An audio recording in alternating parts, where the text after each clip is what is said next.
order of the Technical Working Group on Energy Consumer and Investment Impact, Investing Assets and Investments. It's the Committee on Energy that was set up by the Governor. Good to see the Lieutenant Governor down in Clark County. We can see him in the little box here, as you can see us, I'm sure, in front of our little box. We can, yes. Thank you, Mr. Chairman. With that, we'll go ahead and call roll. See if everyone is here today.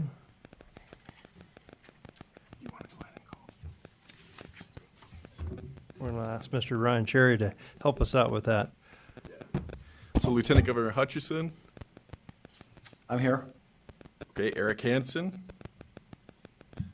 Here. Paul Caudell. Here. And then up here, Joe Reynolds. Here. And Chairman Settlemeyer. Here. Thank you. With that, we'll open it up for public comment. Does any member of the public at this time, either here or in Clark County, have anything they wish to say at this point in time? Seeing none here in Carson City. Mr. Hutchinson, do you happen to see anybody there in Clark County? Mr. Chairman, there are no commentators here in Clark County. If for some reason that changes, please inform us and we'll make sure to allow them ample opportunity to discuss. That being said, we'll go ahead and close public comment and we'll move on to the number 3 item on our agenda, which is the concept of election of a vice chair for discussion and possible action. After looking through the members of our committee, I thought it would be a good idea to think about the concept of having someone who represents business, who is a little bit familiar with the concept of the 704B and the exiting and things of that nature. In that respect, it would be my opinion to nominate Eric Hansen for the concept of vice chair. Also, it's a good idea to have someone in Clark County so that way we can blame him if someone doesn't have the opportunity to speak. Is there a second to that nomination? I would second that. Thank you. It's been properly moved and seconded. Is there any additional nominations? Seeing none, we'll close nominations. All those in favor, say aye. Aye. Aye. All those opposed, same sign. Congratulations and condolences, Eric. We appreciate your stepping forward. With that, we're going to move into our 4th item, which is a presentation by Kevin Garrity, the Senior Vice President of Energy Supply for Nevada Energy. I believe it's a PowerPoint that he'll run through. You know what, Mr. Chairman, Senator, where would you like to have Kevin sit? What's the best place to, should we bring him up here with us so you all can see him? I don't know if you can see him from your angle. Yes, we can see him right now. Yep, we can see him right now. So whatever works best for him, and an ability to present where he can reach the audio visual to thumb through the PowerPoint, whatever works best. Okay. Luckily, Kevin, it's up to has you. some great technology. What works best? Yeah, I'll have to get introduced with the technology, so I guess over there, huh? Yeah, that'd be perfect, off the slides. Yeah, there we go.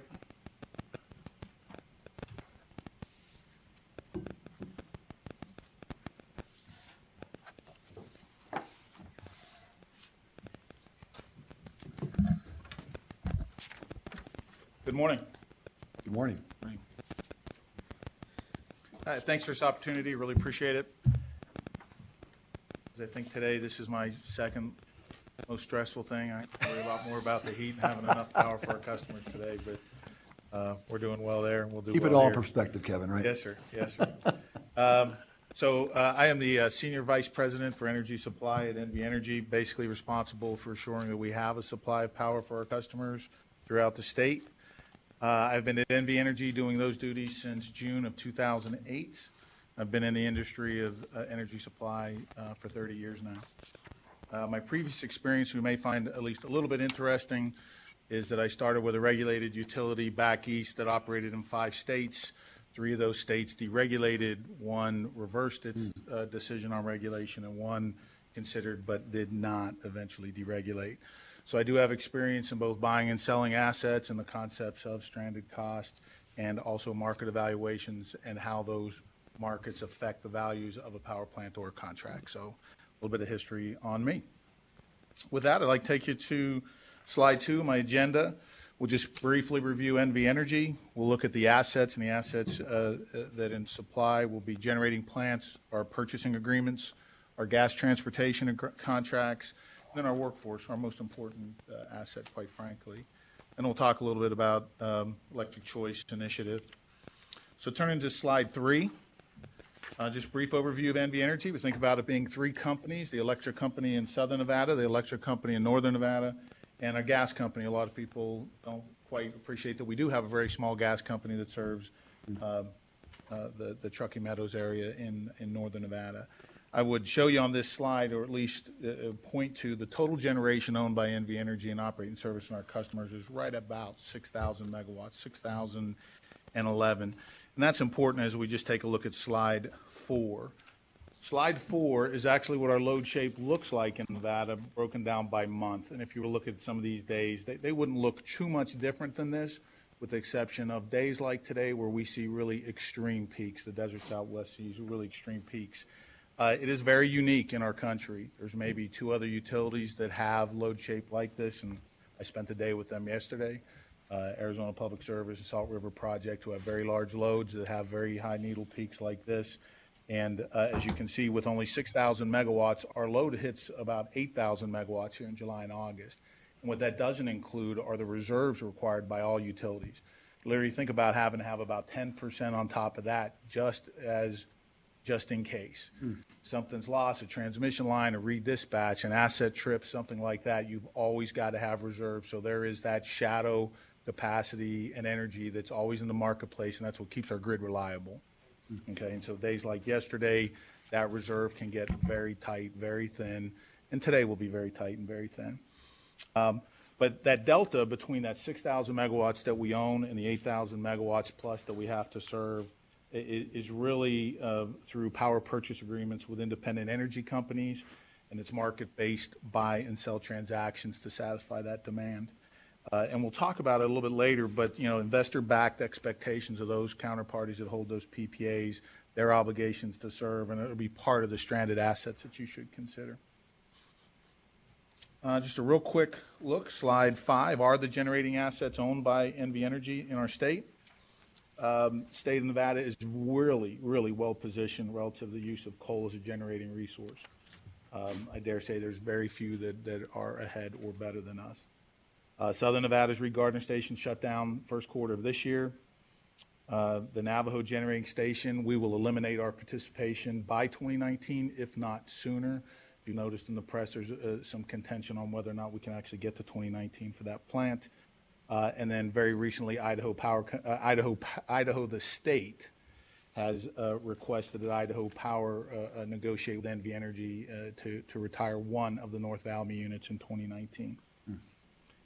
Interesting, as you look at most of our assets, they just compete in the marketplace. Whatever the price to compete and get into play, that's really determines whether they're on or off.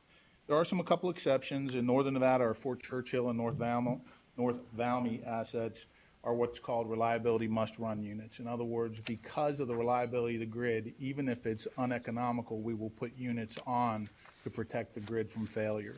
And so in Northern Nevada, where you really can kind of see that there's not a lot of a load except for the gold mines and very, very long power lines interconnecting that load, the reliability of that pocket requires North Valmy to be on at times, as is the case with Fort Churchill.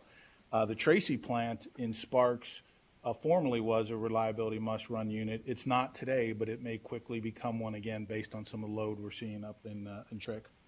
And then here in Southern Nevada, our Clark Station also has reliability must-run requirements. And the reason I bring that up is you come up with a market design that becomes one of the considerations that not all the resources will simply be economically dispatched. Some of them will be reliability dispatched, and you have to consider that in your market design. The assets that we have are highly flexible. We probably have the most flexible fleet in the entire country. That's largely because of the technologies that we have to respond to that curve and to respond to renewable energy. The policies in the state require that every one of those contracts we have to take all their energy whenever it's available. So if a cloud comes over a solar plant and it goes from 50 megawatts to 0, NV Energy's assets have to jump in quick, fill that 50 megawatts. When that cloud goes by, then we have to get offline and get the 50 megawatts taken from the solar plants. And so it's something we do every day, and it's something we're happy to do in progressing the state's renewable standards. Turning to slide 6, just a review of power purchase agreements, and there's a lot of them. You can gauge the sizes of them. But in Northern Nevada, we have a history of primarily relying on geothermal, but there are coal and other renewable energy agreements there. Grid-tied solar is now priced very competitively to the market, both in Northern Nevada and Southern Nevada. If you look at the chart, you'll see the prices for those contracts range anywhere from $21 to over $195. And the expiration dates on those contracts run anywhere from 2018 to 2044. I would just point out, you'll see on the slide something called PC purchase agreements. You'll also see renewable energy agreements. Those are agreements where we're either buying portfolio credits or reselling power from solar projects to other customers, and they don't add to the amount of energy or capacity we have. And just a couple notes to kind of keep in mind as you take a look at some of those prices. You know, with gas prices at around $3, which is where they're at today, almost every one of our NV Energy owned plants, whether it's in Northern Nevada or Southern Nevada, can make a megawatt for about $25. The market today in Northern Nevada is about $15 off peak, around $30 on peak. And when I say today, I should say that's on average. Today is not an average day. Prices in Northern Nevada will be over $200 today at peak as everybody's resources are tight, right? Transitioning to slide 7. Same look for Southern Nevada. This you'll see almost all the contracts are either with natural gas counterparties or renewable energy. Same kind of comment. Our newest renewable energy agreements or power purchase agreements compete very well in the marketplace. Our power plants compete very well in that marketplace. The prices on average in Southern Nevada are about $20 off peak, about $35 on peak. Again, our plants can make it for around $25. And today, the price of power in Southern Nevada will be over $250. You can see the contracts ranges from almost $34 to that same $195. And the expiration dates go from 2017 out to 2067, and 2067 being an agreement for the Hoover Power. So moving on to slide 8, it's one of the things a lot of people don't really talk about is how do you get the fuel to Nevada? We don't have, NV Energy does not have any long-term fuel contracts. That's whether gas or coal. And so that's the commodity itself, the fuel. We don't have long-term contracts for the transportation of the coal. We'll basically be in the spot market based on the realities of the economics of coal today. However, we have many, many long-term contracts for natural gas transportation. And some have expiration dates, others have evergreen agreements, but those agreements are $118 million a year today. And you have to think about this basically being that if you want to deliver gas to your customers at any given hour, any given day, and any given year, reserving a spot in that pipeline is key to assuring that we can meet our obligation to serve. And in effect, that's what these transportation contracts are, reserving a spot in the pipe. And the type of reservation you have matters. As a utility with an obligation to serve, our obligations are non-interruptible or uninterruptible service. A lot of independent power producers, other IPPs will use interruptible service. And the reason I bring that up is that in the last couple of years, FERC, Federal Energy Regulatory Commission, has actually looked at this. They call it the gas-electric nexus. Our country has never depended on gas so strongly to achieve peak needs of our customers. And a lot of that supply is tied to interruptible gas. And so they call it the nexus because a lack of reliability in the gas system can cause a lack of reliability in the electric system. A couple years ago when they looked at really at the West, states like Nevada, really not a very concerned because of what I described earlier. These transportation contracts are non-interruptible. Everybody and their brother would lose their share in that gas pipe before our contracts would be interruptible. And where that is really very key when you look at the map of the pipes there, it's really the single biggest demand for gas in the state of Nevada is not one of our natural gas-fired power plants. It's actually the local distribution company in and outside of Reno. And so while the greatest volume of gas is used for electrical generation, in the absence of that generation in some future energy choice state, that absolute requirement to deliver heating gas to the customers in the Truckee Meadows likely mean that those long-term firm price contracts for transportation will have to go to the local distribution company there, the gas company. And that's not a insignificant cost for such a very small utility, but you really don't have very many choices when you're talking about heating for customers. You have to have enough capacity reserve to move that gas on the instantaneous demand of your customers. And so I think as the committee moves forward and you think about assets, we're going to have to think about, who pays for that gas pipeline in northern Nevada. Maybe not as big a concern in southern Nevada, depending on how you put the market together, but in northern Nevada, the biggest demand for gas will remain the regulated gas business in northern Nevada. Slide 9. When I think about the state of Nevada, when I was out in the West in 2000, 2001, California's going through their market design, and as an independent power producer, everybody was coming to California to take advantage of that. Arizona and Nevada were thinking about it as well. And the reality is deregulation in Nevada, some 15 years ago, really sent an exodus of a lot of power professionals and companies out of the state. Then Nevada really created the drive for its own independence based on the Western energy crisis, and a lot of companies and a lot of professionals came into the state. When I think about our team at NV Energy, it's more than 500 people that are directly contributing to that supply of power every day. And when you really think about that history since the state decided against deregulation 15 years or so ago, but through our integrated resource planning process with our Public Utilities Commission of Nevada, as we approve all major investments, we've really created an incredibly reliable supply, one that's very diverse, and the transition from coal to gas has happened without raising rates for our customers, and we're all really very proud of that at NV Energy. And so I would sincerely hope that you join me in recognizing that we can't lose sight of that commitment from these employees as we consider disposing our supply assets. They have served as customers in the state very well through very unique and troubling times. When you think about the not having power and then the growth that was going on in before 2010, just incredible service for our customers throughout the state. Slide 10, just a brief look at what I think about the generation and energy supply overview. A couple facts maybe to have as you consider your work. You can see that the book value in 2020 of our generating assets at NV Energy owns is estimated to be close to $3.2 billion. That NV Energy owned fleet currently supplies about 2/3 of the energy. So while we have about 3/4 of the capacity, actually the energy that's delivered, only about 2/3 actually comes from our NV Energy owned fleet. The remainder of it comes through those purchase agreements and other market purchases that we make within the state or within the market in Nevada. So going to slide 11, and I'll pivot a little bit to energy choice. We have some fundamental assumptions when we think about the constitutional amendment and trying to understand the intent.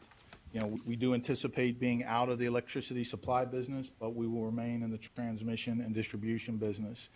NV Energy will not be a provider of last resort or have those obligations. And as I stated earlier, fundamental to us is taking care of the men and women who've taken care of Nevada and have put us in an enviable power supply environment.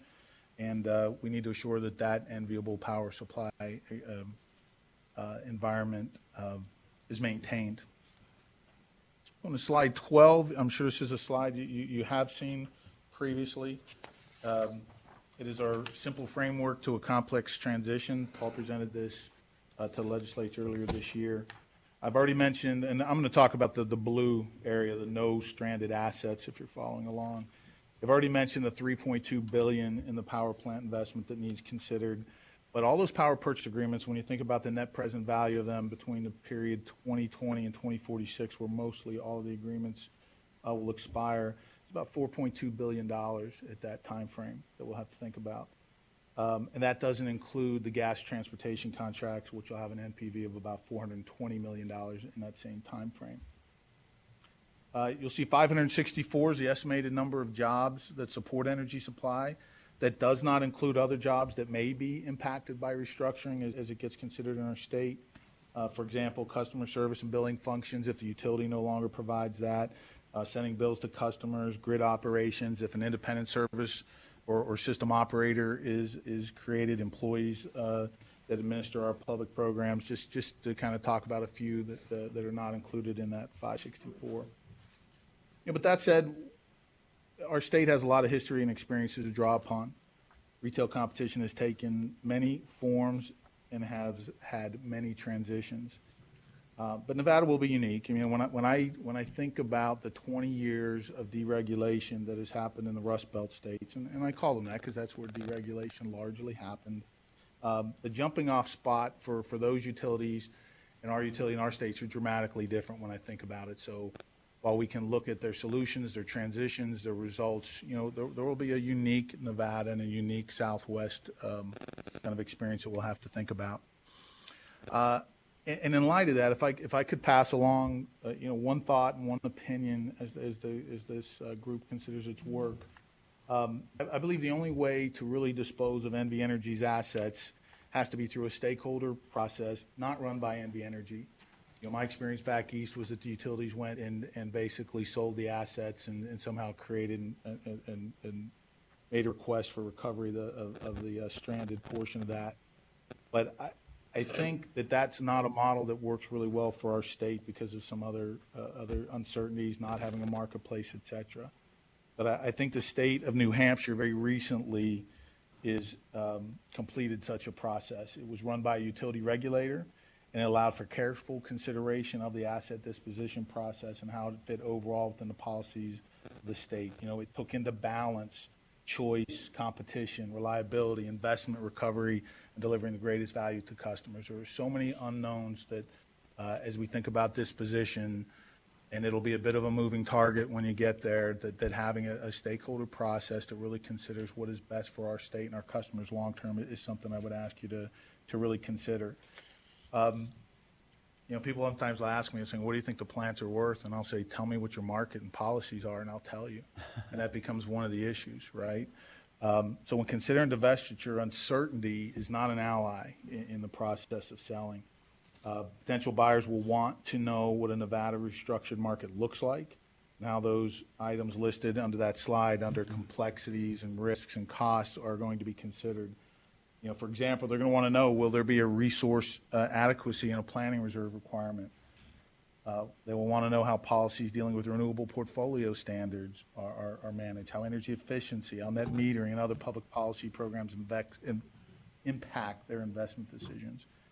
And so that stakeholder process that at least I learned of in examining what happened in New Hampshire, I think is something that we really need to consider in the state, that it's far too complex of a model in our particular instance versus maybe what happened 20 years ago to do something other than that. Going to slide 13 and just talking about potential transition costs. You know, there's several things to consider, have several listed here. Just to highlight a couple, you know, I want to point out that, you know, in my discussion about assets and contracts at this point, I've not included non-supply assets and agreements. You know, when the company stops being a provider of electricity, it'll be reconfigured around its new mission to serve, right, around its new service obligations. And there will be non-generation related items that should be considered for stranded assets and transition costs. You know, and at least one example I can think of is just something as simple as the corporate offices. We have offices that house not just employees, but operational functions that we may no longer provide, and therefore to optimize costs for our customers, we'll downsize, move to a different building, sell a building, et cetera.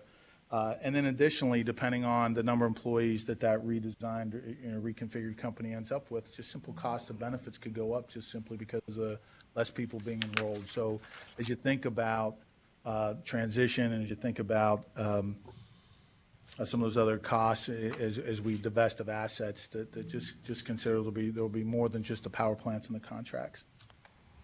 Slide 14, potential stranded costs again. There's going to be a lot of new oversight requirements and agencies needed. Accountability today is pretty straightforward for reliability and cost. Pretty much NV Energy and everything we do is a fairly transparent examination by a regulator.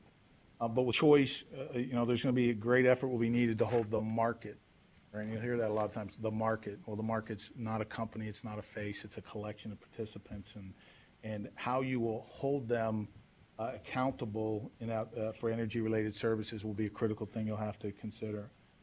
You know, when I think about, and I listed some of our agreements that we have at NV Energy, I didn't list some of the other, what I'll call indirect agreements, and those are primarily public policy programs, and they will need to transition away from NV Energy and to the market.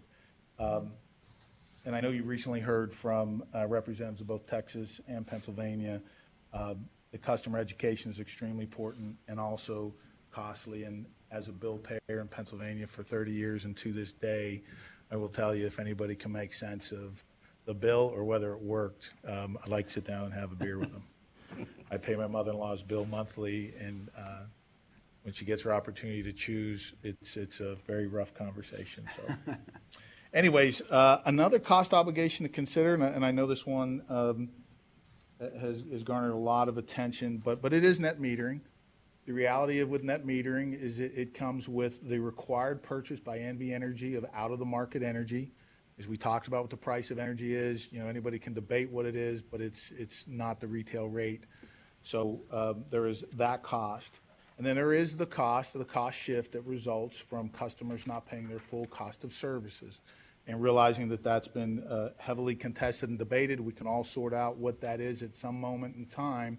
But the reality is there's an obligation from NV Energy directly related to energy from rooftop solar that needs to be transitioned to other market participants. And they'll have to take into deeper consideration the value of rooftop solar, how you get that 20-year obligation managed. And in fact, the bill that was passed will require energy providers in the future restructured market to offer the same program, the design of which, without single electricity service provider, will be very complex. Slide 16 is really just a shot of our bill. And this is an example of one. And the reality gets to be, and I'll bet almost everybody here quickly went to the bottom line. And I think that's the case with every one of our customers, regardless of all the line items that are on that bill. Everybody goes to the bottom line. And I think that will be the case as electric choice is implemented as well. As I told you, I pay my mother-in-law's bill for her, right? Trying to explain what every one of those charges and what every one of those means doesn't matter. She really just goes to the bottom line. And the results of whatever we do with electric choice in the state will still always be measured by that total bottom line of the bill and whether it was favorably impacted. And because NV Energy will no longer be providing electric supply, many of the public policy costs that are tied to power generation sold are going to have to be borne in some way by the market participants. And these are not insignificant. Slide 17 are some of those public policy costs. I won't go through them all, but just as an indicative kind of view of what those things are, these are charges that NV Energy collects from customers to pay either for investments or public policy considerations that have to be transferred to somebody. And who that somebody is as you go and do your work will have to be something that we'll have to continue to consider. And then finally, slide 18. It's a slide you may have seen before, but when you look past the payroll of NV Energy, you really see a lot of other fees and taxes related to energy and energy production. And as you consider your transition and who's going to be accountable for these payments going forward, we just have to assure Nevadans that these taxes and fees are maintained going forward, that market participants and NV Energy will be accountable for them in whatever future supply is created. Lastly, I have an appendix. It's just a few of my favorite things. Power plants. I would love to grind through every one of them and tell you why I love them, but I won't do that, and I'll just end my presentation and take any questions that you might have. Thank you. Thank you for that presentation. Does anybody down in Clark County want to lead off with any of the questions? And Eric, I'll let you turn it over to you for that discussion of those members. I'll start off. I have one quick question for you, Mr. Garrity. First, thank you very much for putting this together. This is incredibly helpful and insightful. With respect to the gas contracts, yes, sir. And you mentioned there's $118 million worth of annual costs associated with those, and they're evergreen and they're long-term firm contracts. With respect to the LDC, the local distribution company contracts, and the contracts associated with supplying gas for generation, are those, is that one contract? Are they separated out? Do you have specifically LDC contracts? And the reason I ask is that something we'll need to look at decoupling and unwinding? Yes, so they are not separate to the LDC and to the electric provider. If you look at that slide 8, you'll see in northern Nevada, It's a series of 29 contracts with 6 pipelines. Most of the gas that comes in northern Nevada is actually coming out of either Canada or Wyoming, and it's a series of pipes to actually get it here, right? And so having that position, it was largely always developed for the LDC, right, as having the greatest need and volume, but quite frankly, most of the volumes are going to the electric company, but they are not unique to Sierra Gas or Sierra Electric. So yeah, they will have to be unwound, adopted by the LDC uniquely, et cetera. Okay. Any other questions? I've got some questions. Yes, sir. Good morning. Kevin, thank you very much for your presentation. Very, very helpful. Let me start with the contracts. Since I'm a lawyer and am interested in these contracts here a little bit and understanding the extent and the nature of those contracts. First, it's often, I think, forgotten that these contracts exist and they will essentially be part of the stranded asset analysis, right? We're not just talking about the hard assets and the energy production through gas or coal-fired or solar-fired or wherever we're gonna be producing things. You actually have long-term contracts. So my first question for you, I've got a series of questions to this. First, to your knowledge, are there any clauses in any of those contracts that would allow NV Energy to get out of those contracts because there's a change in public policy or a change in legislation? You know, sometimes those contracts have some of those out clauses that would allow NV Energy to terminate those contracts early. You would love to have that from an NV Energy perspective, but no. And I'll tell you the simple reason why they don't exist. You know, most of these are companies that are getting finance from banks and financial institutions, and they're not going to put their money at risk with a clause like that. So, no, I'm not aware of any of them, quite frankly, that due to a change in law or governance that we can get out. Okay, and then I just don't know enough about these contracts. Are they marketable? Are they freely exchangeable? Are they essentially commercial paper? You've got a right to an asset. You've got a right to a service.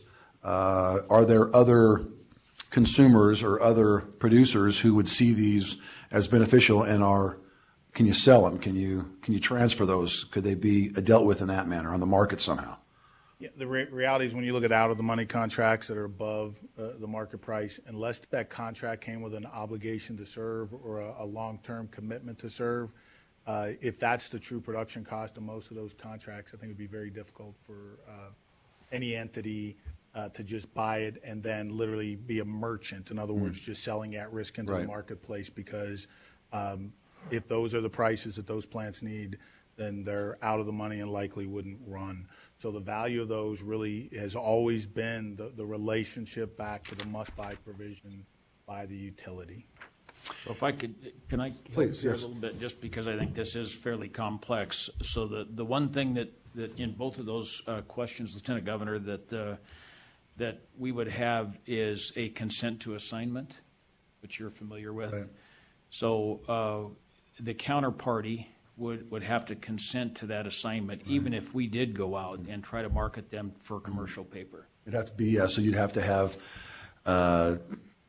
two-party consent on that, right? Correct. You just couldn't do that unilaterally. Correct. And so I go back to your first question about, whether or not there are termination provisions. Having come to Nevada 3.5 years ago from the other side of the table, where we were actually in the market, we were a non-regulated renewable energy company, a Berkshire company. We can talk openly here because I think a lot of this is about education. We did finance those big solar projects that we built to the tune of, I think we put $6 or $7 billion in 3 fairly sizable solar projects, two in California and 1 in Arizona. And the counterparties were the investor-owned utilities in the state of California. And there's no way that we would have been able to finance those projects if you'd have had any kind of major I'll call them termination or even curtailment provisions. In other words, not kind of a must-take on the energy side, because that's the investor. I think Mr. Garrity, Kevin talked about investor-backed expectations. So there are some limitations to what I'll kind of call a standard pro forma contract that you'll see in the industry. Thank you. Now, the reality is you could have maybe one of these contracts believes that there's another market that's better and they're captive to a lower rate than NV Energy. So potentially that exists. You won't know until you absolutely try to market them. There could be a counterparty too that would look to exit them, but a lot of that really gets to be is how they're interconnected, where they're interconnected, and how can they get their power to a different marketplace. Yeah. So you're never really going to know till you get out there, but by and large, would be, you know, one of the contracts that are out of the money are likely out of the money and very difficult to just sell and through some bilateral negotiation. There's no real developed market like there is for commercial paper for these kind of contracts. This is going to be just a case by case, if you can even find someone. I mean, and just the reality is, right, you've entered into these long-term contracts as somebody who's got to provide energy to Nevada. Some of them run through, what, 2044, or what was the latest one? 67 2067. Yeah. I mean, that's what we're talking about. If we're talking about, 50 years from now, some of these contracts run, and you're going to either breach those contracts by not performing, and in which case somebody's entitled to damages, and they're going to say we're entitled to the full contractual damages because we had a contract for 2067. Or they're going to say, well, there's of course an obligation to try to mitigate that, right, if you're that party, and if they can try to go out and find someone to buy the contract or somebody's interested in that, maybe that happens. But there's just the likelihood, I guess, of what your testimony has been, or your comments, Kevin, have been, the likelihood of finding a way, is this accurate? The likelihood of finding a way to mitigate the full financial impact that would be required to be paid if we no longer need these contracts, whether they be through a market of some type, somebody picking these things up, or a contractual clause, is not particularly hopeful. It would be, I think, of significant cost. I'm sure any one of these parties you could approach and buy them out of the contract, right? I mean, everybody, rarely anybody in a counterparty in a deal will say no if they can find it to their advantage. And the reality with them being out of the money, the cost to get out of those contracts would be substantial. Just in your experience in the industry, or Paul or anybody, do you have any experience with that side of the deregulation, trying to mitigate the damages, so to speak, or try to mitigate the costs and these stranded assets, these contracts that we've got to be viewing as stranded assets, in terms of what we could expect, our experience to be? Only my previous experience is only related to the fuel supply side, and those were coal agreements, right? That coal agreements that were entered in very long periods of time, resulting in some out-of-the-money coal prices, actually became part of stranded cost recovery in Pennsylvania, Maryland, and Ohio. But yeah, not with power contracts. No, I don't have experience with that in deregulation. Okay. So if I could, here again, we're responsible for providing a report with some recommendations, and there is a potential solution here. If I can walk through it, and Kevin, dive in here if you think this is, we haven't had time to talk about this stuff a lot. So, but the state or NV Energy, but think about the stakeholder process, NV Energy could enter into discussions with each and every one of these counterparties to try to negotiate as best we could on some sort of a solution that might bring that cost down. The key point here is that the customers in the state of Nevada, the 1.2 million electric customers, are already paying for these. So they're already paying for them. They're part of our energy bill. So now what you're thinking about here to get NV Energy out of the middle of this operation, because we're no longer in the energy supply business, the counterparty could simply change. So the counterparty could be the state of Nevada. And then in that case, that fundamental, that payment stream really would come through the state of Nevada tacking on to an individual energy provider, an independent energy provider, that charge to those customers no differently than what we're doing today.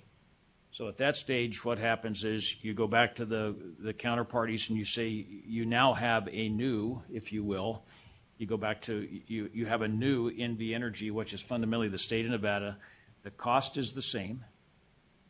Right, Customers are already paying for it, and now what you're looking for is a consent to assignment. And I think what happens in that case is that it's a billing operation. You're tacking that same charge on to any one of, let's say you've got 20 independent energy providers, and you've met the expectation of those investors on the other side of the table as well. NV Energy's out, which is what as we read the ballot measure, is what's intended, and so that to me is the potential solution to this. Is one potential solution to this. So the state, so Paul, if I could, so the state is simply takes on the assignment of that contract, steps in the shoes of NV Energy, all those contractual rights then flow to the state. Yep. And I guess the only reason that the other party wouldn't do that is if they think that there's a better financial benefit out there to find a different player. But in the same token, they're already locked into you, right? Locked into NV Energy. Okay.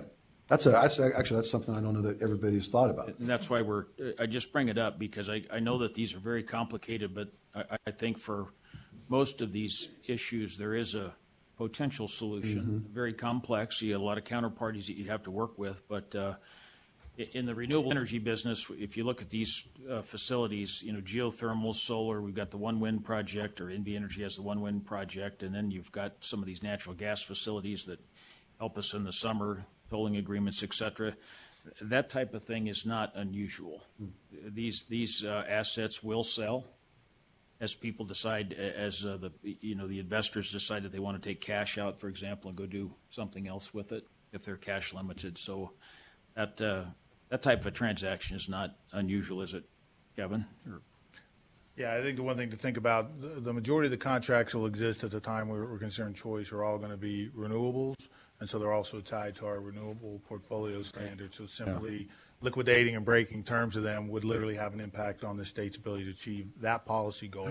And so I think it kind of highlights that need for a very intense stakeholder process that determines this contract by contract. You would look at it and say, does this liquidation make sense? Here's the impacts of those things. Does assigning to a counterparty, because it's going to take a high-quality counterparty to sign this to. Most of these people have the best counterparties when you're talking a regulated utility in any state. That's is imperative. And so they're only going to really look to transact with another counterparty that is on equal terms. Something like a state, as Paul suggested, I think would be right. But I think you have to examine each and every one of them. They're a portfolio that would be tough to bundle and say, here's the outcome. And your recommendation, Kevin, is that the PUC or some entity like that be the one who's involved, right, in that stakeholder process, and they say, let's take these assets, let's go into the market, let's see what we can do. But NVG isn't involved in that process. You take that out, put it into a PUC's hand or some other body like that. Yeah, we'd be a stakeholder, obviously, as we're familiar with the assets, as we're familiar with the contracts, but how you move each and every one of those, how you dispose of the contract, the resource, is something that needs to be vetted. And it might have to be a newly created agency as you're really looking to kind of balance things that maybe the regulator's not even having to balance in, things like choice. If choice is the demand, right? The regulator's generally focused on getting lowest cost to customers. Well, choice may not result in, quite frankly, lowest cost to customers. Right. Right? There's no guarantee in that outcome. So it's a reason to have to take a careful stakeholder process. I think that to look at every one of them that meets cost and policies of our state. Well, I've got other questions, but I don't want to monopolize the questions here, Mr. Chairman. So I'll pass and then maybe swing back later. Appreciate that. Following up on your line of questioning, though, probably makes the most sense. And in that respect, when you discuss the concept of billing and the contracts, because again, some contracts you may be able to sell and actually gain more money than you actually put in. Some you're going to lose. It's just the reality of contracts. With that being said, though, in other states that have done this, that have gone to an energy choice concept, do they have one entity doing the billing, or how do they do it in those other states? I mean, there's no real need here to reinvent the wheel. We could try to learn from other people's successes or mistakes. I tell you what, I'm not really the expert to know that particular spot, other than to be able to say it is dramatically different state to state and even utility to utility based on my understanding. So I'm probably not the person to answer what everybody else has done. I think, as I stated in my deck, that how people handle the dispositions are great and different, and so are the transitions. So I apologize, but I wouldn't know that outcome or what other states have done. Thank you, Kevin. I guess we'll have to, as a committee, take a look at that. Are there any other questions inside the similar vein? Otherwise, we can move on. I believe that Mr. Reynolds has a few. Thank you, Chairman Settlemeyer. And first, I'd just like to make a disclaimer as the chairman of the PUC. Questions regarding some of the purchase power agreements, or PPAs as we call them, do come under our purview, and other issues that we have pending before us. And so the comments that I make today are in the context of wearing the hat in a policy conversations, as opposed to extrajudicial statements regarding any pending matter. First of all, I'd like to thank Mr. Garrity and Mr. Cadell for the fine presentation, and to follow up on the line of questioning regarding the PPAs. It's my understanding in the way that I would frame this, and I would also agree with Mr. Cadell with this subcommittee, is there's an educational component that we need to have with some of these discussions. In an understanding the obligations that the state is under with the PPAs, it was largely in the context of a series of contracts that NV Energy entered into to comply with legislative directives regarding our renewable portfolio standard. That now, depending on how we pursue energy choice, we're looking at several billions of dollars of these contracts, and are faced now with the question of what do we do with them, depending on how energy choice goes forward. Is that something that you would agree with, Mr. Garrity? Yes. And so I think that's something, Chairman Settlemeyer, just as important to put out there. State entered into billions of dollars of contracts, a large portion of them, at least in southern Nevada, from 2007 up to 2015, to comply with RPS standards. And now, with the questions of energy choice, we are having to figure out, as the Lieutenant Governor also noticed, being a lawyer, what to do with them. My folks have told me we're looking at up to 50 potential contracts with varying different entities. And so, at least in my analysis, we're looking at a lot of lawyers, a lot of legal conversations with some pretty strong language, I imagine, in some of these contracts that need to be either reassigned or renegotiated, and that there's a lot of work involved in that. And that's partly just a comment by me. And of course, all these contracts are dealing with, I'm sure, just nominal amounts of money that no one would bother to hire an attorney to represent them, correct? There's a lot of legal fees, I think, involved in this. Great. With that, do we have any other questions on that similar vein? Otherwise, we'll move on to other questions. Are there any more down in Clark County? Otherwise, we'll come up here. But I want to give that opportunity. Mr. Chairman, if I apologize, Mr. Chairman. Let me go back on a couple of things here, just again to kind of get us all grounded. So, Mr. Garrity, you talked about the stakeholder process that we might use to divest our assets. Is there any thought you have about how the timing behind that? And let's assume that in November 2018, I've got my committee hat on now, but in 2018, we have two things. We've got a report that needs to be prepared to the lieutenant this committee to the Lieutenant Governor as chairman of the full committee sometime next year, that has to provide some recommendations, and I'm assuming some estimates of what some of these costs might be. So you've got a short-term need to fill, and then let's assume that we get into the legislative session in 2019, and especially with these generating assets, that it takes some time. So can you maybe just provide some insight into kind of a process that you might think about to satisfy both of those objectives? You know, I somewhere at the beginning, I think I said, if you tell me what the market is, I'll tell you what the value is, right? And so the move to create that market quickly is really very imperative, right? Because nobody's going to value assets very highly or understand how to value them if you can't yet tell them the marketplace that they'll be playing in. So I think if you think about if the ballot is successful in 2018 and our legislature meets in 2019, it is imperative to move quickly. And personally, I would say an establishment of that market and that marketplace and those rules, something that this committee could do a lot of the legwork up front to the legislature would be very helpful. I mean, Nevada's going to be in a really very unique state. We're not part of an ISO. We're a very small load, right? There's a really big ISO next to us, but does that really work well for our state if we join it? And you'll have everybody from Houston come up here and tell you exactly what the market should be and what all the rules should be and all those other things. And so the careful consideration by this committee such that the legislature could move quickly and compel those formations of those markets, in one man's opinion, I think is imperative. Because if you're going to sell the assets and transition in the best interest for our customers and do it by 2023, quite frankly, I think that market has to be there. It has to be up. It has to be moving. People have to see what it is before they can really understand what is the value of whether it's the contracts or the assets. So, yeah, I don't know if that's really what you're thinking about, Paul, but there is no time to study this very long by a legislature. I would hope that the committee basically can almost give the work plan, the execution plan that says, step A, was it passed? Do these things. Step B, don't do any of them. I mean, whatever it gets to be, we need to create that. So you're specifically here, when you talk about the market, Nevada has no wholesale market. Yeah, there's So nothing. the It's a series of idea is- bilaterals. All right, so when you talk about the market, fundamentally, you're talking about the wholesale market. And then beyond that, the market, the retail market that new energy providers would operate inside of.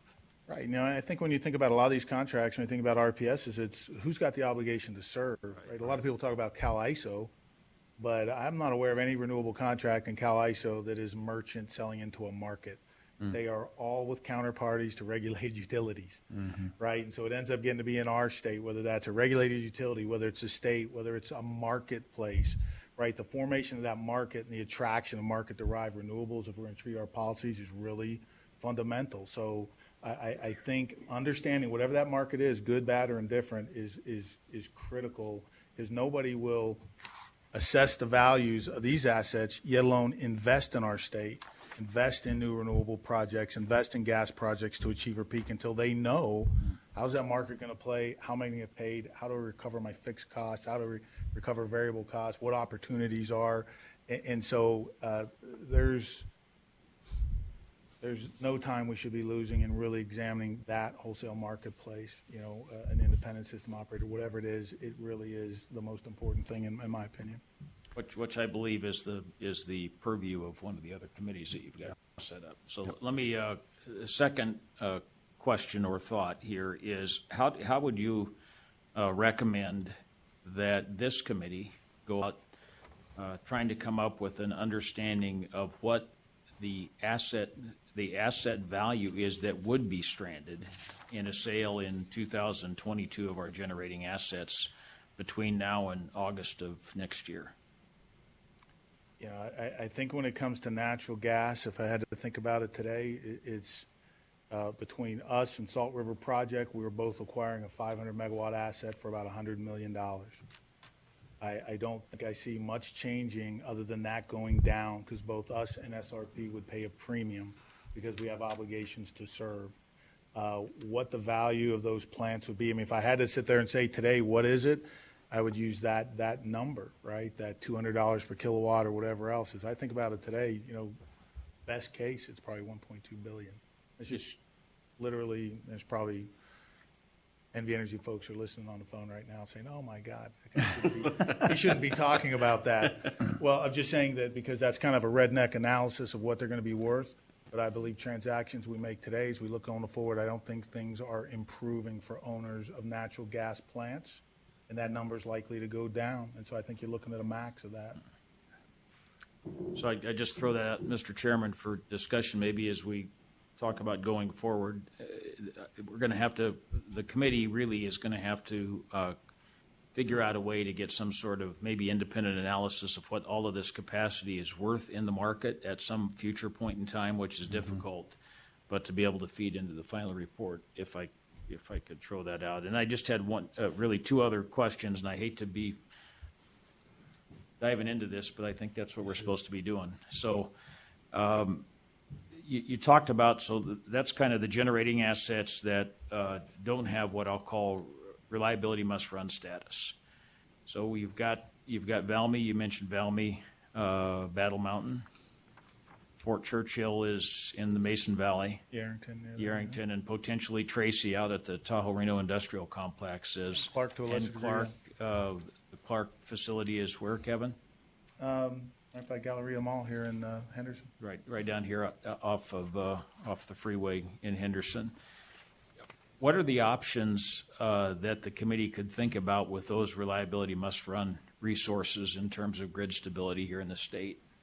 Well, I think if you examine other markets, some markets have, or deregulation, some markets have created RMR markets, right? Because when you think about that, if you're going to buy one of those plants, you want absolute surety that you're recovering all your fixed costs. You're not going to take any risk in the marketplace because you're operating fundamentally an uneconomical unit, right? That you need to recover your fixed costs and have very little hope to get much upside. There are states, when I think back to when Pennsylvania deregulated, there were some reliability must-run units that stayed with the utilities because they felt that, the utility has the responsibility for grid management, grid surety, and as long as those are RMRs, you do that. Another option this committee could consider, and I think it would be part of that stakeholder process as well, is there an investment to make to eliminate the RMR status? I mean, several of these units that we're talking about are older units. I mean, North Valmy is going to be retired in 2025 likely. Some of the units at Clark that are tied to reliability are older and may not be there. And so while the utilities economics, as we've looked at those, hasn't made sense to eliminate them and invest in the transmission, as we get into a broader discussion on electric choice and asset disposition, that open stakeholder process could determine, look, let's just eliminate the RMR status of these units by asking the utility or others to invest in transmission solutions that eliminate that need. So I think that's the range, Paul, of what to look at. You either deal with them and keep them and solve that in the market, or bilateral with the utility, or get rid of them. You could get rid of the RMR and all of them. It's just what's important. And if we want a very liquid trading market, getting rid of the RMRs long-term for our state is probably a good investment to make. So I bring this up because I think it is something that the committee could think about in the whole, is to, if you're really trying to create a very liquid market, as Kevin notes, maybe one of the options is to, in any future legislation, go ahead and provide for the investment in transmission that would allow us to eliminate the need for those facilities. And all of a sudden, you've taken how many, I'll use as one example, how many days a year does Fort Churchill and the Mason Valley run? Well, it's absolutely required to be there probably about 2 weeks out of the year. Its RMR status probably about 2 weeks. It runs a lot more because with gas being as cheap as it is, and quite frankly, the team there has learned how to become competitive pricing-wise, that it runs a little bit more, especially as the transmission line is down somewhere else, et cetera. But it can be down to just a couple weeks out of the year. But as I showed earlier, when you look at that needle peak, of all the days of the year you would accept being without power, June 20th, 2017 was probably not one of them. So the grid and everything about it is designed in that scenario, right? And so it's important as you think about this to think about the reliability and the need that drove those plants being RMRs. Then I just have one other question, and you mentioned South Point, and you mentioned also the uncertainty around it. And Chairman Reynolds, I'll take my hat off here for NV Energy and you as the chairman, but talk a little bit about the obligation to serve that you have between now and the time that we enter a liquid market, and the planning issues that go along with some of these investment decisions. So if you want to go back and think about that, what kind of position does that put you in as the Senior Vice President of Energy Supply? Well, obviously the best thing overall in a long period of time are generally long-term contracts. No new assets will get built without any long-term contracts with a counterparty that can enter into one. The only types of assets really for sale or contract are largely thermal assets in the region. You mentioned South Point. I can think of Desert Star down in Boulder City. we may exhaust the window at some point between now and the market getting settled to actually find counterparties willing to get into short-term deals to cover that summer position. It's a reality. You know, when you think about between now and when we get there, our load will grow. We will retire at a minimum Navajo generating station. That's 255 megawatts. Likely to retire, I'd say, probably one of the North Valmy units. That's another couple hundred megawatts. We could face a similar decision at any other asset for that matter. But we're already growing. We already have a deficit. We have contracts that are falling off. And so likely, I would expect and I hope that we can solve them through 3 and 5 year contracts, but they will just be more expensive than what you would otherwise pay because counterparties prefer longer term contracts to cover their fixed cost. So when we get into a deal, let's say with Griffith Energy Center in Kingman, which we've had a 10-year deal with, it rolls off this year. You know, there's a fixed cost over the life of a power plant that you have to put in that plant, and you can spread that over 10 years, or you can spread some of it over 3 years. And so generally, shorter-term contracts are more expensive. We do enter into what are called call option short-term agreements for just June and July and August. Our team's been generally very effective for that. But we'll really see over the next couple of years here, especially in the Southwest, whether that existence of those opportunities is still there. All the headwinds kind of point towards capacity leaving the marketplace, right, being filled with renewables, which sounds good, except that when it hits 5 p.m., just like it did yesterday, the fact of the matter is solar energy is winding down quickly and demand is still there. And so that has to be filled today when we think about a combination of natural gas, coal, potentially storage in the future, but probably long-winded, Paul, but to be able to say, you know, I don't sleep well today as we think about these hot days. When I think about 2019, 2020, if we don't have this figured out, we're going to be in an interesting pickle as we try to get through those last couple summers before a market is established. I mean, that's reality. It won't be anything other utilities haven't had to try to endure. But trying to get into agreements and having the ability to get into agreements that secure our energy supply in the long term is really important. And I would go back to stressing that formation of that market has to be one of the quickest things that we act upon in 2019 if the ballot approves electric choice. I think that's it for me. Thank you, Chairman, Mr. Chairman. No problem. Are there any additional questions down from Clark County? If not, we'll go ahead. On anything? Just for Mr. Carity's presentation. Mr. Chairman, I do just want to do a little bit of cleanup, if you don't mind. Some quick And we'll cleanup come up here questions. and ask some questions after you. Go ahead, Mr. Lieutenant Governor. Okay, so can you turn to slide 10, if you would, Kevin? I want to understand what this I think it's $3.2 billion number is. Yeah. Energy supply asset base. Yeah. What is that? Is that current? Is that as of 2017 the value? Book value, market value, or what am I looking at there? So that is the book value in 2020 of the NV Energy owned generating assets. Okay.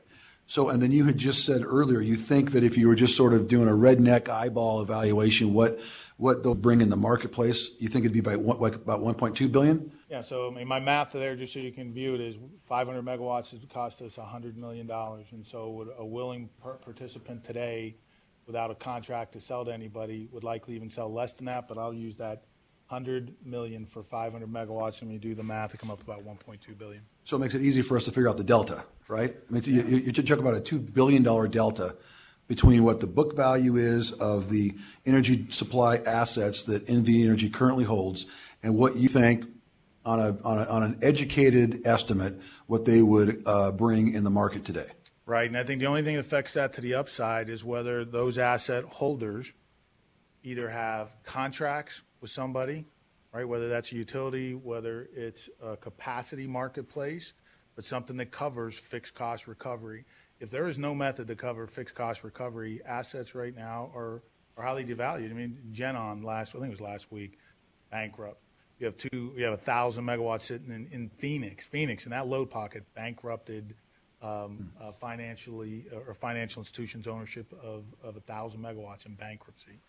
So any reality gets to be is that you, in a marketplace, you need to be able to derive at a minimum your fixed costs. And the fixed cost of operating a 500 megawatt power plant, $6-7 million a year. That's just for the obligation before you get to even make your first megawatt, right? And so that's really the challenge with natural gas here today, or anybody that owns thermal assets, is the renewable assets are getting a guaranteed take or pay with some counterparty because of state policy.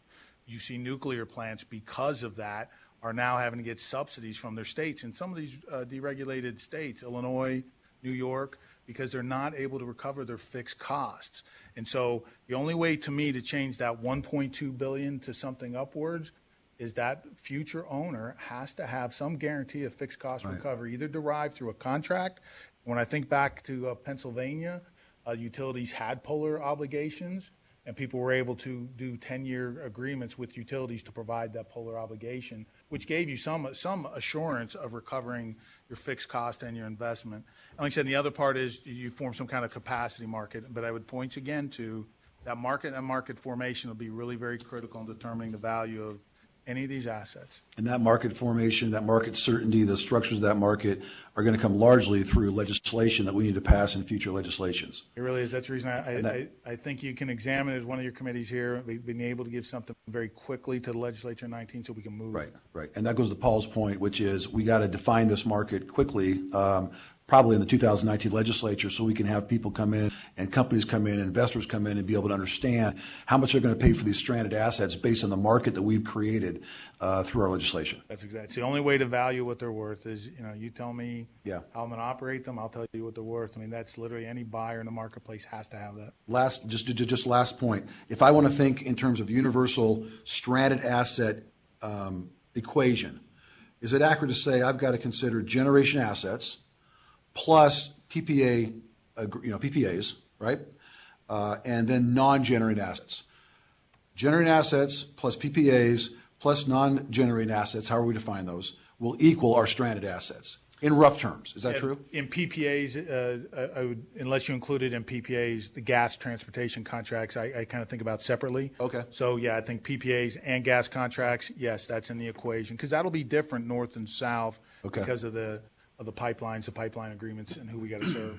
And then you come up with a bottom line number when you add all those assets together, and then how much you recover on those is going to depend on the market and what you can do and what you can negotiate with the contracts or however we're going to do that. Like Paul said, maybe there's some ways that we can deal with those contract issues, but you're going to have to deal with the generation assets, non-generation assets, and then your recommendation for that analysis, big picture, is stakeholder process and use what state as a model. Were you saying New Hampshire? New Hampshire recently completed one. I mean, and found it fascinating because I hadn't really seen a state do that. If there could be another, but I've read everything about that docket, right? And there were very interesting, compelling points from towns that wanted to have an opportunity to buy their hydro plant that was in their town, to the IBW, who was very interested in their employees. Right. To renewable energy people that really wanted to know, hey, look, if we sell those, we don't want them being sold with contracts. Some things as simple as we might get more money for this power plant if we remediate this environmental issue today, right? And all those kind of things is all around how can we optimize the value, but in our case in Nevada, it's going to be optimize the value and achieve all of our policy and directives we want in energy. So I couldn't imagine anything other than a process just to divest that takes all those into play, because it'll be a moving target even once you start that. Very helpful. Thank you very much, Kevin. Thank you, Mr. Chairman. Thank you. I have to agree 100%. It's a moving target that unfortunately is a variable of the Nevada state legislature, but not only that, all the other states at the same time, because people are going to be buying assets. Obviously, they'll be more focused on the western states. And then you add on to that, the federal government may have their own interesting concepts on energy policy. So I agree 100%. This is a very moving target, and we're looking at trying to do our best at a crystal ball prediction of what we can do for our constituencies. I think fundamentally, though, the most common thing I keep coming back, whenever anybody voted for or against energy choice, I think they assumed that when they flicked the switch, the power would still work. And I think that reliability has to be the fundamental key Yeah. in this process. I think people Yes. forget that at times. With that, I wanted to go over a few things from the slides. On slide 4, you talked about the concept of certain months being more problematic. In previous matters that I've dealt with the PUC, I think it's important we put it out to the general public. It also is a question of time of day and what days. What days does Nevada Energy see as more of a peak load problems in order to try to ensure the reliability of power for people? In the past, I remember it was interesting when I looked at it a long time ago when dealing with interruptible power rates. It was more of a situation of Tuesday through Thursday, 2 to 5 o'clock was kind of the high. Is that still the kind of the high power rate time frames, or has that changed? I keep a list of all the peaks and when they've happened, and I think in the last 15 years, all but maybe 2 or 3 happened Tuesday through Thursday between 2 and 5 o'clock. So, yeah, I'd say that that's a pretty good assessment. Thank you. And with that being said, though, I have to applaud NV Energy for the ability to do that without very many rolling blackouts or brownouts, especially when you're dealing with 103 to 114 degree weather this week just in Clark County alone. So I have to thank you guys for what you've done in that. On line 5, slide number 5, it talks about the transmission line. That line is still slated to go a little bit further, correct? The one that, let me get to that slide, I apologize. It's called the One Nevada transmission line. Yeah, the One Nevada transmission line. Isn't that slated to try to go all the way up to Idaho, or is that still being discussed? Yeah, I think there's 2 segments on that. I think one to where a deal is pretty much completed, and that's to actually take it from our Harry Allen substation down to, I want to say, El Dorado, and that's really to get it into the California marketplace. At different times, I mean, there's the ability to expand that line. It's supposed to do a bit of a hockey stick. I say that in light of our Vegas Golden Knights being announced today, the hockey stick.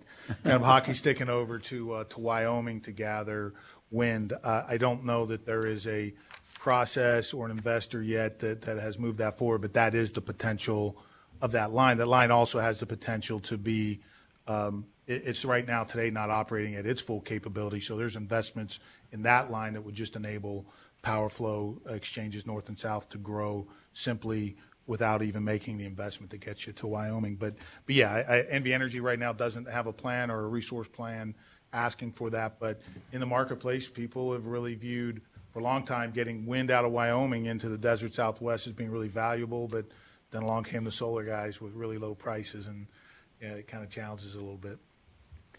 I appreciate that, and I think that's what it comes down to. In looking at these different assets, I think it's potentially possible over time to not require as many assets, but as you indicated, the only way to do that would be to have more lines and more interconnections in order to balance that, so that when the wind doesn't blow, you could send solar one way, and vice versa when the sun doesn't shine necessarily at nighttime. And so I just wanted to point that out. On number 17, slide 17, you talked about a lot of the various fees, and I appreciate that most people always, you're correct, they always look at the bottom line. They want to look at the over total all bill. But I have numerous constituents that will micro-analyze that entire bill and wonder what's that particular aspect.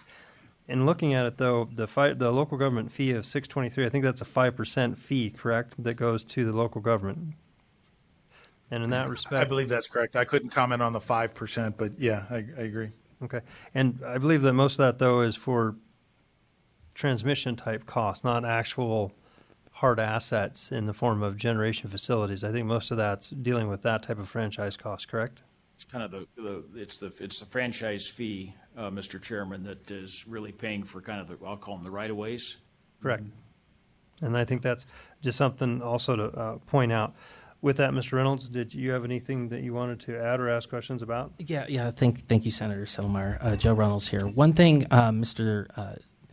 Garrity, that really strikes my attention is your inclusion in your presentation regarding the workforce and how NV Energy is a significant employer in this state and a very important employer in this state, not only for direct employees but also for working with the unions as well. What is your estimation, or is there a plan, a prediction of how this will impact those employees in NV Energy's workforce in this state if Energy Choice moves forward? I guess I'll cite some really my own personal experience in having moved from a deregulated company to a regulated company, and quite frankly, it's driven me every day I've been at NV Energy that we will operate our plants as though we were independent power producers. And so I can tell you, when we go to buy power plants, we find out that we're staffed either the same or lower than independent power producers, and that's not always the case with most regulated utilities. There's a great book called "When the Wolf Came." It was about the steel industry in Pittsburgh, and it drives the way I think about things. I'd always be a person short and a dollar short, because you never know when the wolf comes, going to take it from you. And so deregulation, I kind of view it that way. So I think in our power plants, you're going to have a new owner potentially. You're going to have somebody's new name on your payroll check. I think we pay competitively. I think there's a demand competitively for those. So I think in power plants, most people will be pretty good. What I'll say is our central staff of kind of supporting the power plants, it'll be my goal, and working with Paul, I know he shares the same goal. We're going to do whatever we can to move people around and absorb them in other areas of NV Energy through attrition in other areas, moving people. We've shut down Reed Gardner without a layoff of any employees. We'll do the same for Valmy. And it's my goal that we will attempt to do that same thing as here as part of deregulation. Knowing the market soon is one of those things, quite frankly, that helps with that. Knowing what will be impacted, what things may NV Energy still be responsible for, what may they not. It's harder to kind of predict what could happen in areas like your marketing teams, your teams that are buying and selling megawatts. If you're not providing that service, it's a challenge to move some personnel from that area to other parts of the business, but we'll endeavor to do that. And so I know I'm kind of rambling, Chairman Reynolds, but yeah, it impacts 500 more people, but I can tell you we will do whatever it takes, and I hope that you'll do whatever it takes, quite frankly, to reduce that impact on employees. If I could follow up. But at the end of the day, somebody will provide these services. The services aren't going away. And so like I said, in some cases, the worst case, you'll have a new employer, a new person on your paycheck. Other cases, you may have to take a different type of role and a different type of job in the energy economy. I feel very blessed that we operate our company very tightly and very efficiently, and therefore something like this will not have as big a negative impact on our employees as it otherwise might. Sorry, Paul, I interrupted you. No, you didn't. The one thing I do think that is important is that we have labor agreements through the IBEW for our employees both north and south. We have two separate labor agreements, and they're 2020 and 2021. So at some stage, again, depending on how the market is designed, we'll be back working with them. I mean, we negotiate labor agreements mid-cycle, but at some stage we're going to have to be back negotiating them again, or at least sitting down and trying to come up with a strategy for going forward. And that's something that I think the committee's going to have to look at, because there are things that go on in an asset sale and purchase agreement that with a new owner, they may or may not recognize those labor agreements. So that's another strategy that I think the committee needs to take a look at as we think about going forward. I'm going to follow up on that question real quick, if I could, Mr. Garrity. In that respect, what percentage of the workers that are discussed, because again, on that particular slide 9, I understand these contracts come up in 2021 and 2022. What percentage of the workers are actually working with physical power plants versus the billing, the transmission, and things of that nature? Just an estimate, if I could. It's 400. That are working with a plant? Subject to check. I think it's 400. Okay. Appreciate that. Mr. Reynolds? No, thank you, Senator. And again, is something, again, more of a comment at this point is want to make sure that as we prepare and look at making recommendations to the governor and ultimately the legislature, that we don't let this aspect of the conversation get lost. We're talking about real employees and real families and Nevadans, and They are the most vital part of any organization. And so thank you for including that in your presentation. And something in the future that I'd like to hear more about, Senator Selmayr, is does there need to be a recommendation for any type of retraining, relocation assistance as a part of the larger legislative package that's ultimately recommended to make sure any employees that could be impacted by this negatively are taken care of? Appreciate that. Are there any other additional questions or concerns about Mr. Garrity's presentation on item 4 on our agenda? North or south? I think we're good down here, Senator. With that, I believe we'll move then on to item number 5, which is the discussion of issues up for future consideration. Direction from the committee. You know, we have some discussion of some of the things we brought up. I think that we're trying to figure out kind of our priorities. Where do we want to go as a committee in as far as the stranded assets? What's important? And I think that's something we need to, mill around together here. I don't know if we want to sit here and throw some things out now and gather them together, or what we feel would be best way to coordinate that. But as I look at some of the priorities that we've mentioned and some of the ones we've already listed, we have, consideration of the physical assets held by Nevada Energy, which we've discussed now is about 76. I would actually appreciate the opportunity if Nevada Energy would be so kind, because I know it's all public information, but it'd be better if you gathered it because you're much quicker at it than I am. A list of those 76 assets with a brief description, so we know the difference between Fort Churchill and how many megawatts it provides versus the other Valmy versus all that. A list of that nature I think would be beneficial for this committee to have as a reference when we have these discussions. I think the same thing could be said with the contracts, as our Lieutenant Governor has brought forth. Just a brief list of the 50 contracts that are out there and what they're generally dealing with. Obviously nothing that would be proprietary, but just information so that at a glance this committee could look at that information and have a better understanding. I do agree we do need to look at the billing concept. Is the state going to take that role, the PUC or a different entity, or how are we going to do that? And I think the best way to do that is for us to take a glance at some of the other states and figure out how they've dealt with that problem or how they've wrestled with it.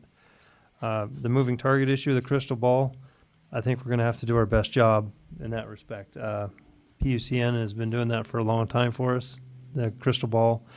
And what yeoman's work, because again, every 2 years this legislature meets and kind of changes their direction on occasion, and they've done a good job of doing that. Thank you, Senator. But I do not ever want to do this yearly for this purpose. That being said, I think the fundamental thing for me, though, is reliability. I think the fundamental aspect that we need to look at as we look at the stranded assets, how do we do this to ensure some form of reliability for the constituencies, for the customers out there, so when they flick that switch or they turn on that air conditioner in 114-degree weather, if it fails, they can call the repair guy, not because they didn't have any power coming to the house. I think that's a fundamental aspect. I think worker security has to be obviously managed into this as well in order to ensure that these individuals are not stranded in their own realm. So with that, though, we also have the physical assets, contractual assets, as we mentioned, policy recommendations related to the divestiture of physical assets and contractual obligations. I think those policy recommendations, just as the future regulatory considerations, might be best delayed discussing those, because I think some of those other subjects that I brought forth earlier could provide more information for those decisions. But I don't want to monopolize the microphone. What else do you guys see or do you think is pivotal at looking at going forward as far as our priorities to look at it as this subcommittee? Ms. Reynolds? Again, or go ahead, Luke. Lieutenant Governor. Please. Okay. Something very baseline I'd like just to bring before the subcommittee is a broader policy commission consideration for us to discuss is making NV Energy whole, which is something that I think is a threshold question. We are the voters of Nevada and the folks of Nevada are looking at changing a paradigm that has been in place for decades, if not longer. And a part of the process of that is long-term financial investment that NV Energy has done. And I think that's what we're ultimately talking about today in terms of physical infrastructure, in terms of securing long-term contracts, in terms of employees, training, developing those employees, billions and billions of dollars. We are, in terms of that investment that we're looking at now, changing the rules of the game, so to speak, and that regulatory compact that Nevada has been in with NV Energy, to me, is something that is extraordinarily important. And just as a baseline consideration for this subcommittee is to make sure that we are treating NV Energy right and being fair in the policy recommendations going forward. I couldn't agree with you more. Obviously, NV Energy has reasonably detrimentally relied on the concepts that have come before, and any good attorney knows those three words, which means, in an easy way to say, That sounds like a lawyer there, Senator. you can go to court and get your money back. So we have to look at those aspects, because the one thing I do not want to do is be responsible for being part of a process that just, no offense to Mr. Hutchison, created lawyers a lot of money. We want to be able to try to solve issues without going down that road. So in that respect, I could not agree with you more. And if I just might add one more and build upon the presentation of Mr. Garrity, with respect to what the recommendations are in terms of how those assets are valued, whether it is somewhere at the Public Utilities Commission or another state agency or a contracted third party, for me, it's very important to hear what NV Energy believes is fair and appropriate in that valuation process. And so just as a threshold consideration for our subcommittee, that's something that's very much on my mind. Appreciate that. I tend to agree. I myself look more towards the concept of looking for a third party. I understand that will cost money. Theoretically, this process of energy choice could save people money, it could cost them money, but I think it has to be a third party process so that we have someone outside of the current process taking a more balanced approach and look at it. And also that way, we've done things with solar net metering and other things to the PUC, and it's always amazing. Sometimes people have different views. We'll leave it at that. What about you gentlemen down in Clark County? What are your thoughts? And remember, Eric, you're the vice chair. That means you have to control the LG, okay? Just remember that. I don't think anybody can do that, sir. Are you ready for the lawyer who's just interested in protecting people's constitutional rights and property interests to speak? Oh, I'll second that motion. Go ahead. Okay.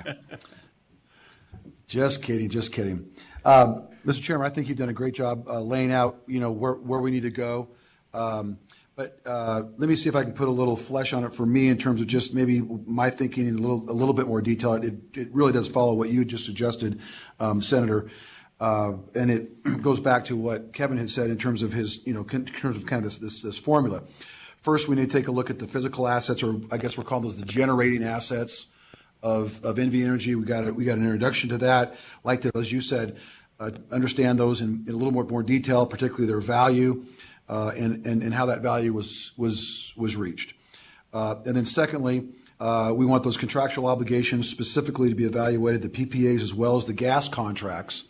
Understand what those are, but also understand, let's assume that we can't get out of those contracts, that there isn't a way where the state can come in and accept an assignment, because frankly, one party's got to agree to that. Maybe they do, maybe they don't. I think that they probably will in many instances, but let's say they don't. What's the risk there? What's the total value of those contracts that are at risk if you got to walk away from those if the energy initiative choice continues after the next ballot measure?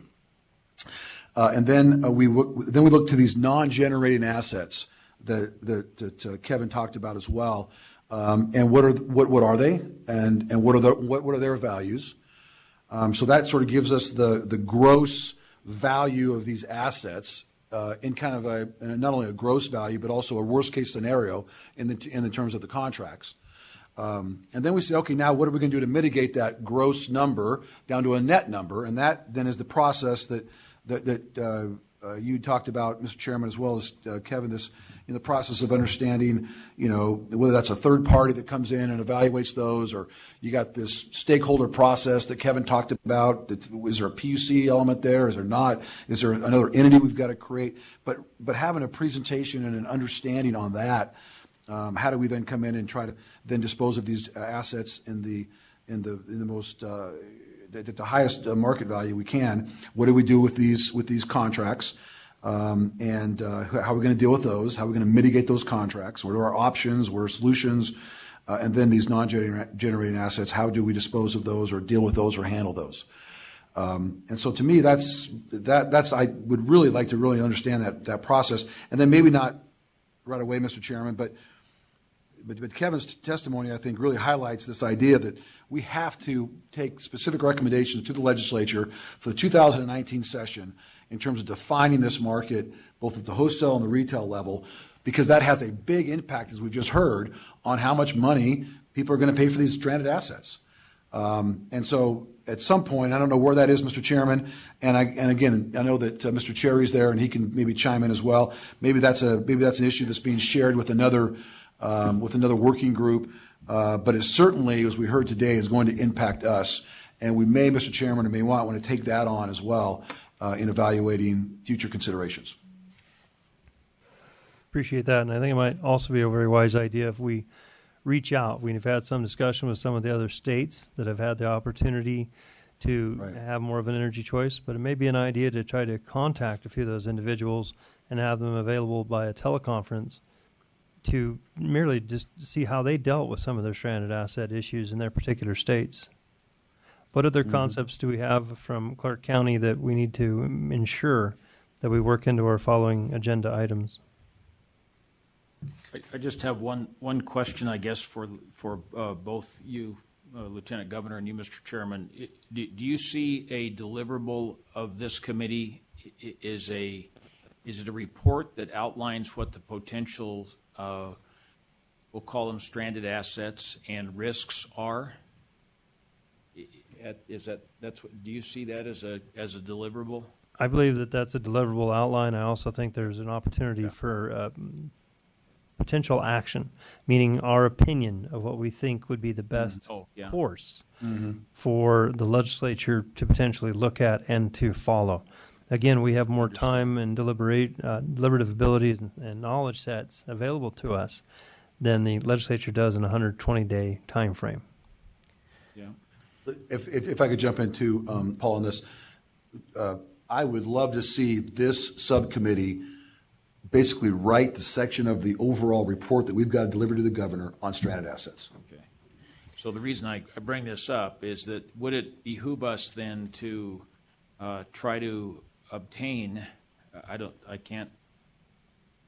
not real excited about hiring a bunch of consultants because they're like make lawyers. money on the state, but there probably needs to be a way. Maybe it is going back to the commission based on or somebody internal to the state if we can avoid having to spend a bunch of money, but to try to provide a report on the potential value of these assets, something that's independent, is what I'm trying to get at. Because I think without that, you're probably we would be open to criticism.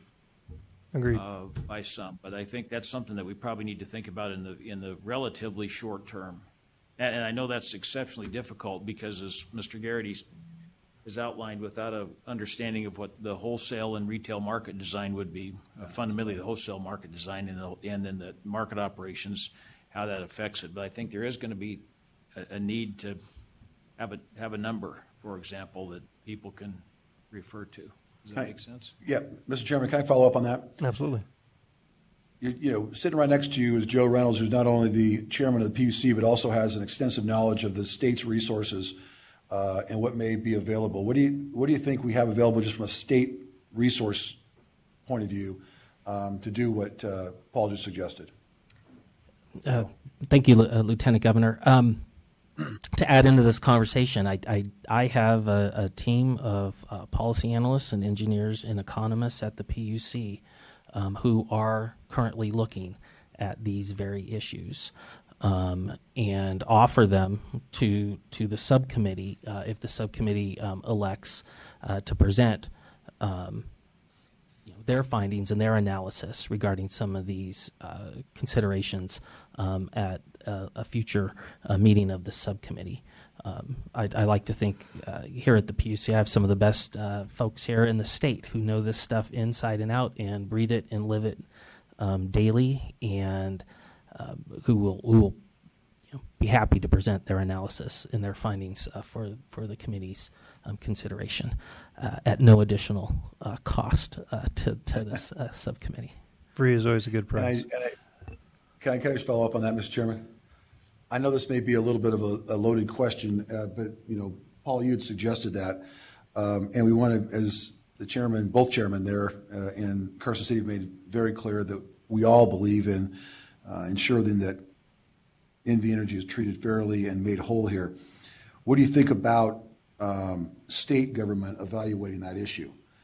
Is that appropriate in your view to evaluate these valuations and come up with an opinion and idea, or do you think that we really need to go outside of anybody involved here in this process and find truly an independent consultant or something? I'm frankly not a politician, so I look at this and I say, where do you have resources? If I was to do it, I'd probably go out and see if I could get 2 or 3 different pieces of analysis that would all go into a report.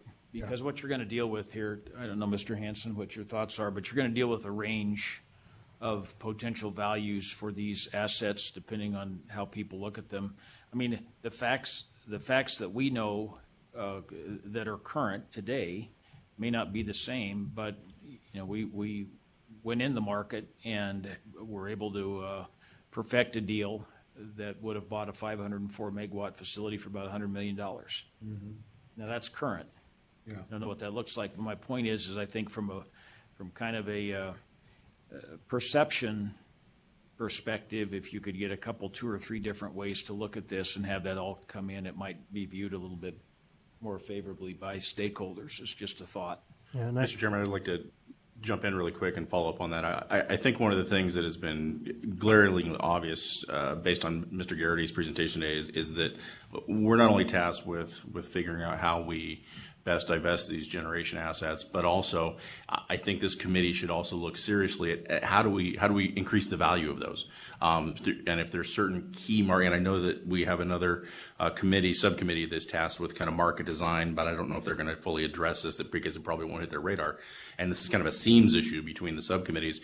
But if there's certain key principles that we can make a recommendation that would say these market designs or these certain principles will remove that delta, get rid of make the 2 billion 1 billion or whatever that is. If there's certain things we can suggest, I think that we need to add that also into this, and maybe that's one of these things to where we do that. That's kind of a seams thing because we're talking about a wholesale side. I think the subcommittee on market design and policy is going to be looking more at the retail piece of it and isn't going to hit initially the wholesale impacts and this generation divestiture thing. So I think we definitely have an obligation to add that in there too. Okay. I guess one of the things I'm looking at right now is that, to my knowledge, we haven't been assigned a purse, a piggy bank, an opportunity to come forth with funds. So I'm just throwing this out as a suggestion for the rest of the committee to look at. What if we got the list of the assets, the contracts, again from Nevada Energy, if you'd be so kind to provide those in a digestible format, then we ask the PUCN to take a look at that and give us their best crystal ball. Because again, this is all crystal ball in my opinion, because it changes so much just day to day, year to year. Again, the Fed step in and change their opinion on energy policy. It changes. So what if we come up with those numbers and then get back together and look at them and say, you know what, we don't agree 100%, but we agree enough that we agree with that.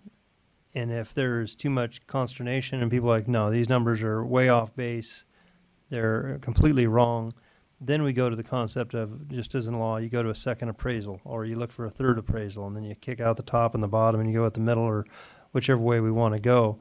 And I'm only throwing that out because, again, I don't think we have that access to the purse. Well, of course, maybe there's some philanthropist out there right now that's listening that says, you know what, I'll provide that money. So who knows? Maybe we'll get some phone calls. What does the rest of the committee think of that concept going forward? I agree would with- agree with the concept. Yeah, I agree. I'd love to have a third-party analysis of this done outside. The question is, do we need to go that route? Or do you want to look at the preliminary information first? I certainly think we can start with that preliminary analysis, and then we can as a committee, and the good thing is we've got access to the folks who know best what their assets look like, and if there is some concern and there's some need for additional evaluation, which there may very well be, then we take it up then and move forward and decide how we're going to fund that or how we're going to approach that. Okay. I'm fine with that as well, Mr. Chairman, and we will provide, we've got some very summary descriptions in the presentation, but and I know that the commission has all this information anyway, but we'll provide something to the committee that kind of maybe provides a little bit more detail on these assets and these counterparty agreements, and we can do that in relatively short order. I appreciate that, Miguel, because we all know that this information is out there. It's public information, but I think it's great if we could gather it in one place so that when individuals look at the information that we did, they can more readily see exactly the problems or the issues that we were trying to deal with.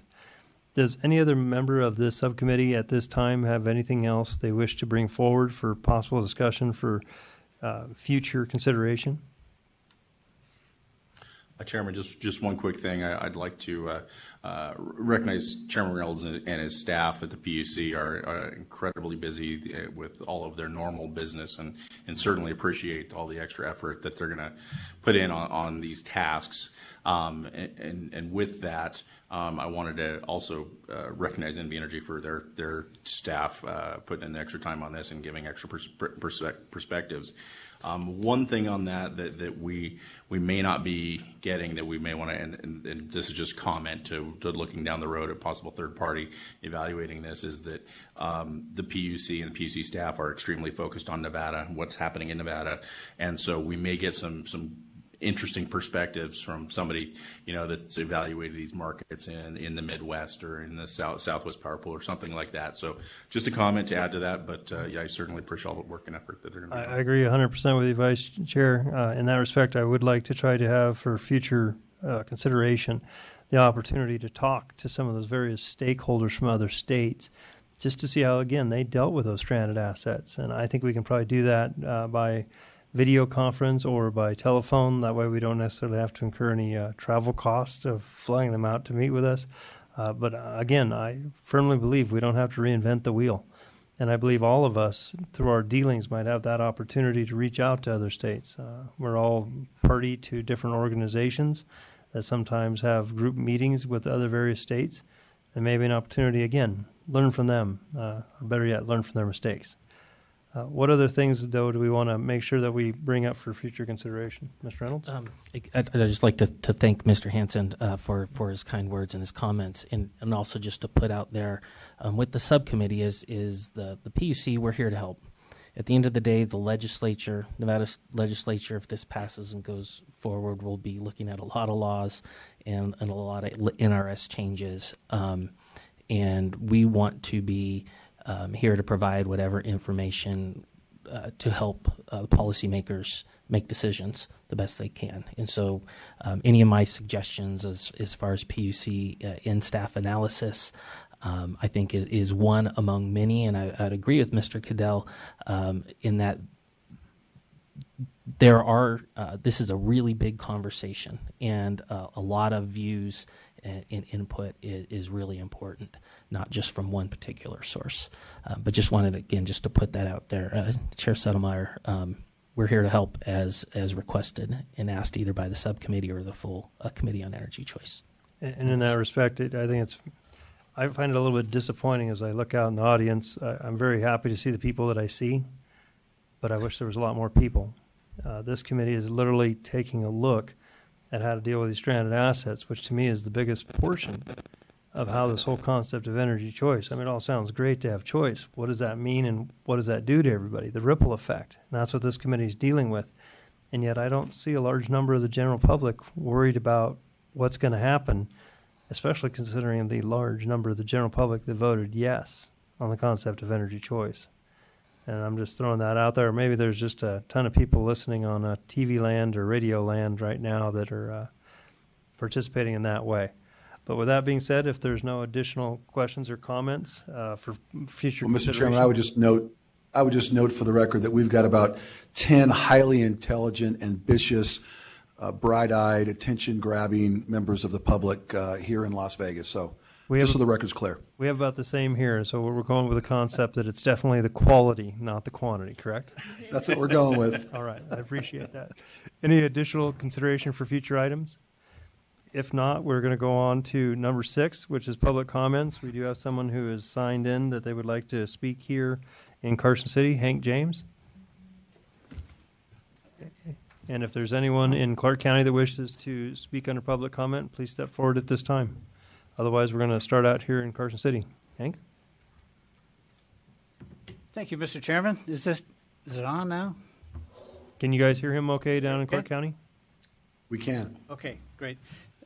Thank you, Mr. Chairman, for the opportunity to speak to you today. My name is Hank James, for the record. I'm the Executive Director of the Nevada Rural Electric Association. We understand that this is the first meeting of the subcommittee, and as such, the meeting is focused on the impact of generating asset and power supply contract divestiture by the investor-owned utilities serving the majority of the population of Nevada, as it should. As the Executive Director of NREA, I look forward to discussing the impact of energy choice on generating assets and power supply contracts held by the association's cooperative electric utilities in the state, power districts, and municipals serving the balance of the state at a future meeting of the subcommittee. Thanks very much. Appreciate that offer. Are there anyone else here in Carson City that wish to speak at this time? I believe Mr. Volz is coming up. Good morning. For the record, Fred Volz. 3 comments in response to the discussion and the questions today.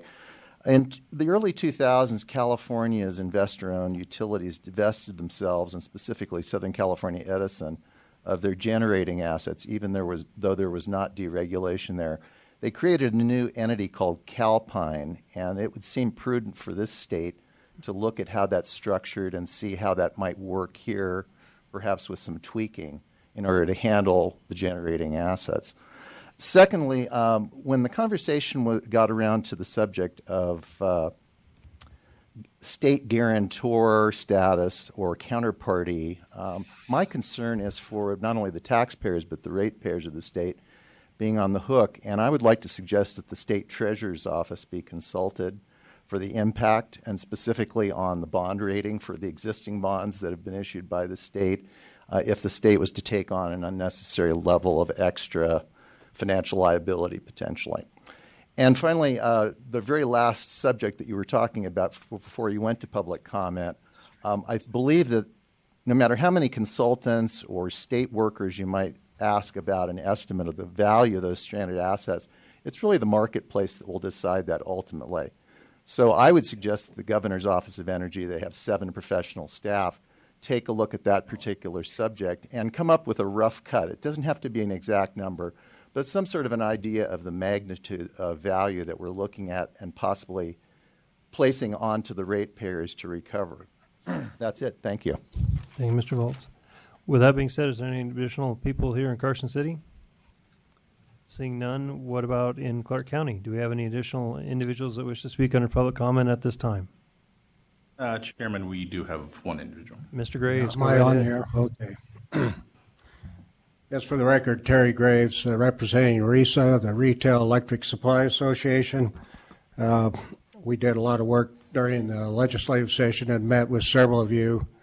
And I'd just like to reiterate our intention to support any efforts here in Nevada. We're reticent to enter into the policy discussion as we're all my clients are all out of state folks.